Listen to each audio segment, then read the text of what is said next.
మూడవ జ్యోతిర్లింగం ఉజ్జయిని మహకాళేశ్వరలింగం గోడల మీద పశ్చిమన పార్వతీదేవి, ఉత్తరన విఘ్నేశ్వరుడు, తూర్పున కుమారస్వామి కోలు ఉదిరినారు. ఇక్కడి శివలింగం కింద శంఖాయంత్రం అనే శక్తివంతమైన యంత్రం ఉందని అంటారు. ఈ ఆలయ ప్రత్యేకత ఏంటంటే ఇక్కడ స్వామివారికి చనిపోయిన వ్యక్తుల భస్మంతో అభిషేకం చేస్తారంట.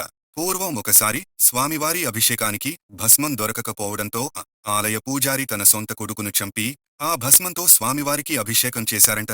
అది చూసిన శివుడు సంతోషించి ఆ బాలుడిని తిరిగి బతికించి ఇక నుండి తనకు ఆవు పిడకల నుంచి వచ్చిన భస్మంతో అభిషేకం చేయమన్నారంట. ఇక్కడ ప్రతి సంవత్సరం వర్షాకాలం ముందు ఒక అనుష్ఠానం చేస్తారు. అది పూర్తయిన వెంటనే ఆకాశంలో మబ్బులు పట్టి వర్షం కురుస్తుంది. ఇది అక్కడి శివయ్య మహత్యం. క్షీరసాగర మథనంలో వచ్చిన అమృతం కోసం దేవతలు, రాక్షసులు గొడవ పడుతుండగా అందులో నుంచి 4 చుక్కలు భూమి మీద పడేయంట. అందులో ఒక చుక్క ఇక్కడి క్షిప్రనదిగా మారిదంట. ఇక్కడ ప్రతి 12 సంవత్సరాలకు ఒకసారి జరిగే కుంభమేళ ఉత్సవాలకు లక్షల మంది భక్తులు